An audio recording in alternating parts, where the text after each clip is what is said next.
கல்தடை என்ற பெயரில் ஒட்டுமொத்தமாக பனைத்தொழிலையே முடக்கி வைத்திருப்பது நியாயமா? தீவிரமடைந்து வரும் விவசாயிகளின் போராட்டம் குறித்த ஒரு செய்தி தொகுப்பை தற்போது பார்க்கலாம்.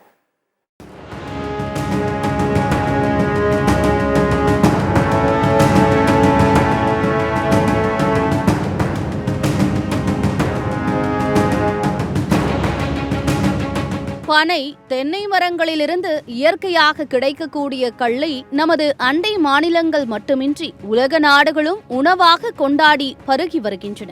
பனை தொழிலில் கள் இறக்குவதும் பதநீர் இறக்கி கருப்பட்டி காய்ச்சுவதும் இரு கண்கள் போன்றவை.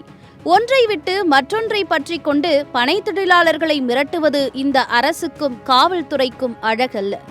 கள் தடை நீக்க கோரி தமிழகம் முழுவதும் ஆங்காங்கே போராட்டங்களும் நடந்து கொண்டிருக்கின்றன.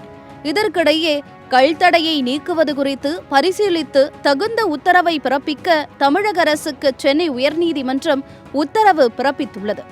இந்த நீதிமன்ற உத்தரவை பின்பற்றி கள் தடையை நீக்க கோரி சென்னை வள்ளுவர் கோட்டத்தில் அனைத்து விவசாய சங்கங்களின் ஒருங்கிணைப்பு குழு சார்பில் உண்ணாவிரத போராட்டம் முன்னெடுக்கப்பட்டது.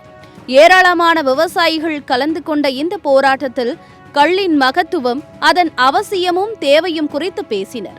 பனையேரிகளுக்கு மிகப்பெரிய அநீதியை ஏற்படுத்தி இருக்கிறார்கள். கிட்டத்தட்ட 87 ஆண்டுகளாக கல்லுக்கு தடை போட்டு தமிழர்களுக்கும் தமிழ் மக்களுக்கும் கல் என்கின்ற ஒரு நல் உணவு, கல் என்கின்ற ஒரு மிகச்சிறந்த மருந்து இதை இங்கே தடை செய்திருக்காங்க.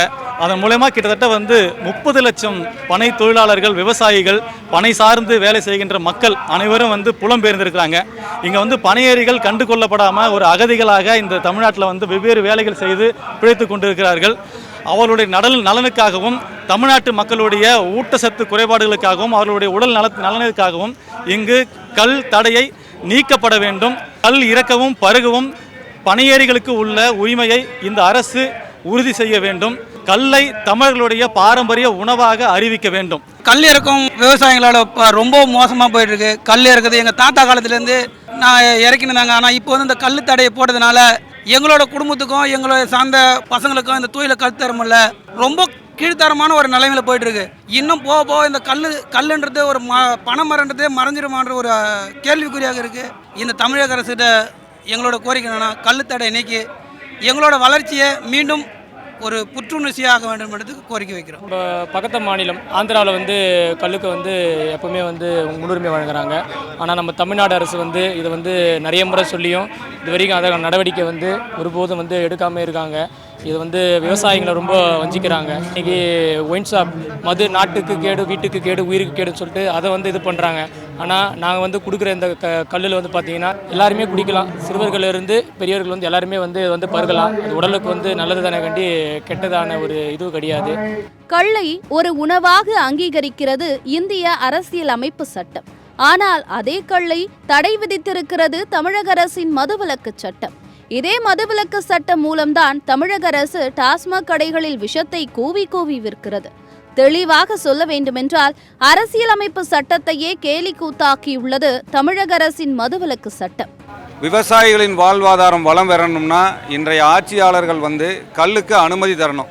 இந்த கல்லுக்கு அனுமதி தர்றதை ஏன் இந்த அரசு மறுக்குது அப்படின்னா, அவங்களோட வருமானம் போயிருங்கிற ஒரே காரணம்தான். விவசாயிகளோட வாழ்வாதாரம் பெருகணும்னா கல்லுக்கு எங்களுக்கு முழு அனுமதி வேணும். இதுக்கு போக உங்களுக்கு நான் ஆதாரப்பூர்வமாக உங்களுக்கு ஒரு சொல்கிறேன். என்னோட பையனுக்கு வயசு 2, என்னோட காட்டில் நான் கல் இறக்கி விற்றுட்ருக்கிறேன். என்னோட பையனுக்கு நான் கல் அருந்திருக்கு நான் டெய்லியுமே கொடுக்குறேன். நான் உங்களுக்கு இப்போ அதை வீடியோ காட்டுறேன். திறமையான அரசாங்கமாக இருந்தால், நியாயமான முதலமைச்சராக இருந்தால் அவரோட பேர குழந்தைக்கு அவர் விற்கிற சாராயத்தை கொடுப்பாரான்னு இந்த நான் சத்தியம் டிவி வாயில நான் பகிரங்கமாக கேள்வி கேட்குறேன். இதுக்கு முதலமைச்சரோ அல்லது மதுவிலக்குத்துறை அமைச்சரோ எங்களுக்கு பதில் சொல்லணும். ரொம்பவுமே பாதிச்சிருக்குது. இன்றைக்கி தேங்காயில் ஒரு விலை இல்லை, தக்காளி ஒரு நேரத்தில் விலை இருக்குது. இன்றைக்கி பார்த்திங்கன்னா கிலோ 10 ரூபாய்க்கு போகுது. இதை நம்பி நாங்கள் உழவோட்டி விதைச்சி ஆள் கூலி கொடுத்து எங்களுக்கு என்ன மிச்சம்? நாங்கள் எங்களோட சாப்பாட்டுக்கே இந்த கல் இறக்கினால் மட்டும்தான் எங்களோட வாழ்வாதாரத்துக்கே வழி, வேறு ஒன்றுமே இல்லை.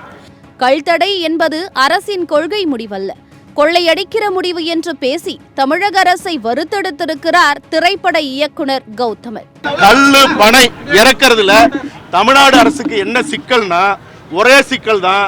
இன்னைக்கு ஆள்கிற முதலமைச்சர் குடும்பமும் இருக்கிற அமைச்சர் பெருமக்களும் சாராய ஆலையை நடத்துகிற கொள்ளை கூட்ட வேலையை செஞ்சிட்டு இருக்காங்க. அப்ப கொள்ளை கூட்டம் நடத்துகிற கூட்டம் இன்னைக்கு ஒரு கிராமத்துக்கு 50-100 விவசாயிகள் முதலாளியாக மாறுறது எப்படி ஒத்துக்கும்?